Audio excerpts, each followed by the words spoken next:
Well, well, indeed, it is a tough budget this year, Elvis, and this is why the Finance Minister has not only to restore the confidence of South Africans and consumers and taxpayers that their money is being spent efficiently, as you so concisely said in your intro. You know, the ratings agencies are another issue. He has to convince them that he's handling that budget deficit that you spoke about quite efficiently. He has to bring that down. And here's the environment that he's working in.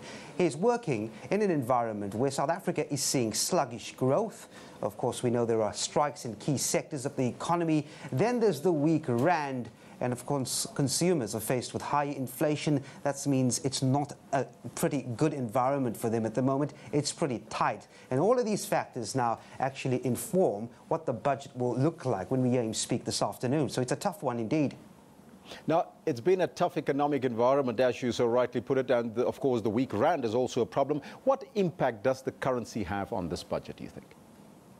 Yeah, well, that's a very interesting question. It has a lot of impact on the budget and the way government spends. Remember that we are on an infrastructure drive at the moment, and government is steaming ahead to go with the plan. But a weaker rand against the dollar means that it would be more expensive to outline or to put this infrastructure in place. Secondly, the weak rand brings with it higher inflation. So you have the consumer who's struggling with inflation, trying to make it every day with the cost of living.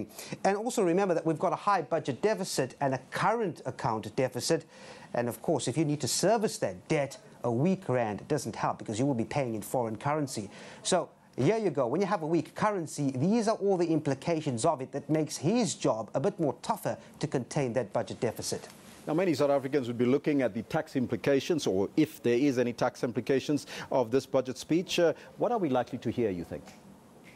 Well, Elvis, you've mentioned it earlier. Analysts largely agree that perhaps you are unlikely to see any big moves on tax in this year's budget. And there are two reasons for this as they put forward. One is that we are in an election year, so it's unlikely to be any surprises forthcoming.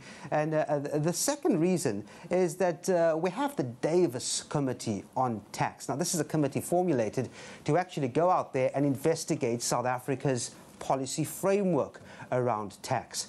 So there you have it. Those are one of the two reasons why you're unlikely to actually see the introduction of new taxes or a tax hike. And I've mentioned this previously in my two answers to you.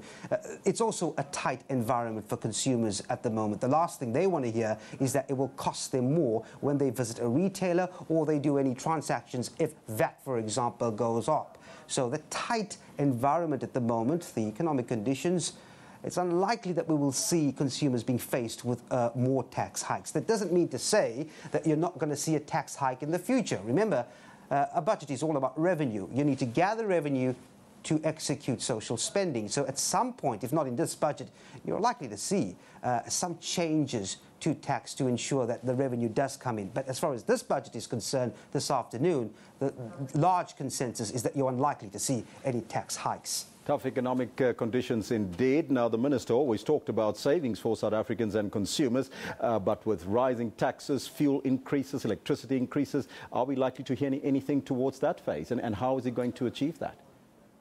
Yeah, you're quite right. There's been a lot of talk about this budget in terms of its targets, in terms of what it should be sort of targeting in terms of the economic environment.